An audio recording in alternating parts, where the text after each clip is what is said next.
24,276 కోట్ల రూపాయల పనులకి పాలనాపరమైన అనుమతులు ఈరోజు క్యాబినెట్లో ఆమోదముద్ర వేయబోతున్నారు. ఇప్పటికే CRDA capital region development authority ఆమోదించినటువంటి పలు ప్రాజెక్టుల ఆమోదానికి ప్రతిపాదనలు కూడా సిద్ధమయ్యాయి. పలు పరిశ్రమలకి భూ కేటాయింపులు చేయనున్నారు. క్యాబినెట్ నిర్ణయం తీసుకోబోతోంది.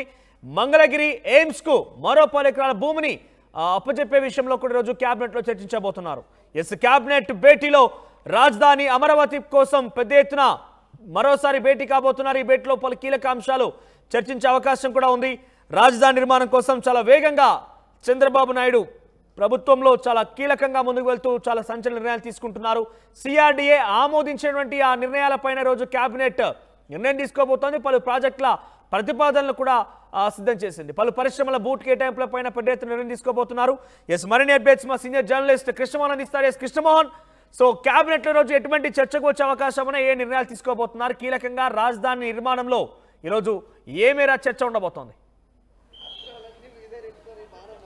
ఎస్, డెఫినెట్గా ఈరోజు చాలా కీలకమైన నిర్ణయాలు అయితే తీసుకోబోతున్నారు మనోజ్. అంటే బేసిక్గా రాజకీయ పరంగా కావచ్చు, లేకపోతే ప్రభుత్వ పరంగా కూడా కొన్ని కీలకమైన. ముందు ప్రభుత్వ పరంగా చూసుకుంటే సిఆర్డీఏకి సంబంధించిన 24,000 కోట్ల రూపాయలకు సంబంధించిన అభివృద్ధి పనులు ఏదంటే సిఆర్డీఏ 44-43లో ఏదైతే మీటింగ్లో జరిగినాయో వాటికి అన్నిటిని కూడా ఈరోజు ఆమోదం తెలిపే పరిస్థితి అయితే ఉంటుంది. దాదాపుగా 24,276 కోట్ల రూపాయలకు సంబంధించిన వర్క్స్ ఏదైతే ఉన్నాయో అమరావతి అభివృద్ధికి సంబంధించి, రోడ్లకు సంబంధించి మొదలుకొని తర్వాత బిల్డింగ్లకు సంబంధించి అన్నిటికీ అమరావతి నిర్మాణం, తర్వాత కొత్త క్యాబినెట్, కొత్త అసెంబ్లీ హాలు, తర్వాత సీఎంఓ అన్నీ కూడా కలెక్టరేట్, ఇవన్నీ వీటన్నిటికి సంబంధించి, సచివాలయానికి సంబంధించి, వీటన్నిటి నిర్మాణానికి సంబంధించి దాదాపుగా 24,000 కోట్ల రూపాయలకు సంబంధించిన పనులకి ఆమోదం తెలిపే పరిస్థితి అయితే ఉంది. ఇప్పటికే సిఆర్డీఏ అథారిటీ సంబంధించిన వ్యవహారాలను కావచ్చు, అలాగే నిన్న విజయవాడకు సంబంధించి బుడమేరు, అంటే గతంలో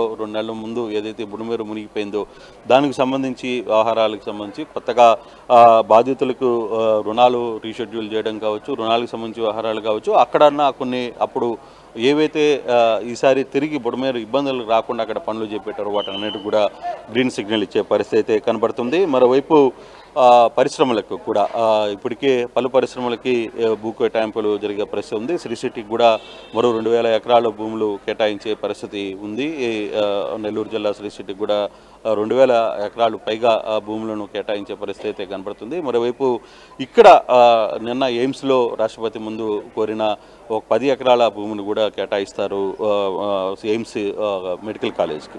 అయితే మన పనితీరు ఇక్కడ ఇంకొక ఇష్యూ సంబంధించిన ఏంటంటే ఇప్పటికే పీడిఎస్ రైస్ ఏదైతే కాకినాడకు సంబంధించిన వ్యవహారంలో కొంత గందరగోళంగా ఉందో ఆ రైస్కి సంబంధించి, ఇది షిప్కి సంబంధించి ఇవన్నీ వ్యవహారాలను వీటి మీద ఒక కీలకమైన నిర్ణయం తీసుకునే దానికి పరిస్థితి ఉంది. పీడిఎస్ రైస్ ఎవరైనా బయటికి తరలించే ప్రయత్నం చేస్తే ఇటీవల కాలంలో పేరుని నాని ఈ ఇష్యూలో కూడా దొరికారు. దాదాపుగా 1,70,00,000 రూపాయలు ఫైన్ వేస్తే దాన్ని కూడా ఆయన అఫీషియల్గా పే చేసిన నేపథ్యం మనం చూసాం. సో ఇవన్నీ కూడా కొంత వాటికి సంబంధించి ఏ విధంగా వీళ్ళ మీద చర్యలు తీసుకోవాలి. ఇప్పటికే నిన్న కాకినాడ కలెక్టర్ చాలా క్లియర్గా చెప్పారు, దాదాపుగా 1,400 టన్నుల బియ్యం షిప్లో నుంచి తీసుకుని రావాల్సిన పరిస్థితి అయితే ఉంది, వెనక్కి తీసుకుని వస్తామని.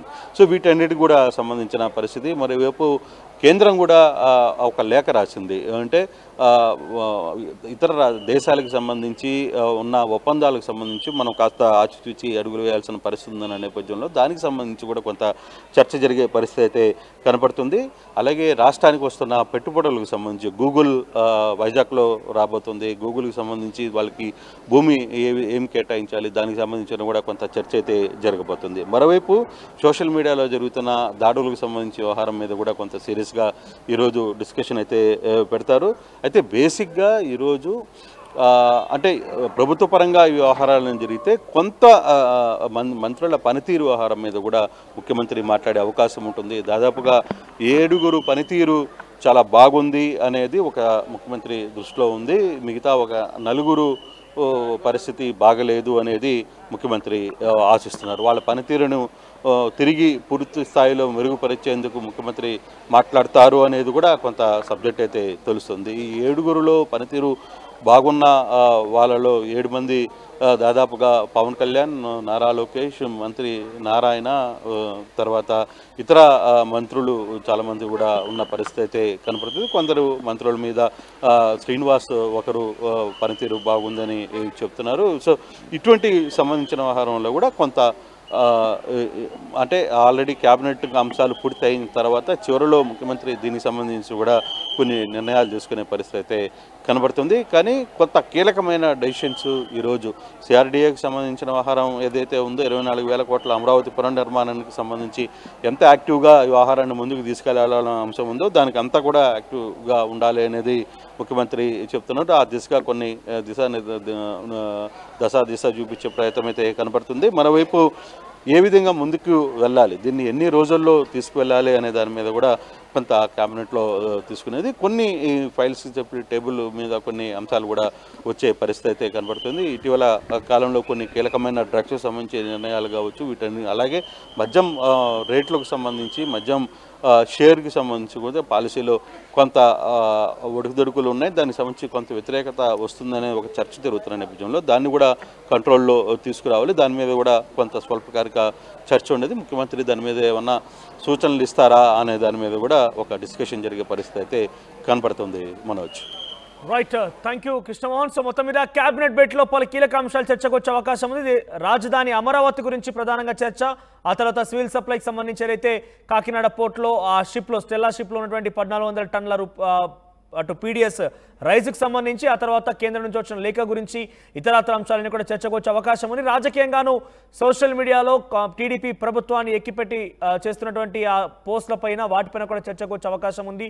ఇక మంత్రివర్గంలో కొంతమందిని కీలకంగా తీసుకునే అవకాశం కూడా నేపథ్యంలో ఇటీవల కాలం రాజ్యసభ అన్ని అంశాలు కూడా రాజకీయంగా అటు సామాజికంగా సంక్షేమ పరంగా అన్ని అంశాలు తీసుకునే అవకాశం ఉంది. మరి ఈరోజు క్యాబినెట్లో రాజధానికి సంబంధించిన అంశంలో ఎటువంటి నిర్ణయం తీసుకుంటారో చూడాలి. సిఎంఆర్ ఇప్పుడు మన శ్రీకాకుళం జీటీ రోడ్ లో మరింత పెద్దగా మరింత విశాలంగా ప్రముఖ సినీ తార కుమారి శ్రీలీల గారిచే డిసెంబర్ 20న గొప్ప ప్రారంభం. మీరు రండి, నేను వస్తున్నా CMR shopping mall GT road Srikakulam. See you there. CMR shopping mall GT road Surya Mahal junction Srikakulam.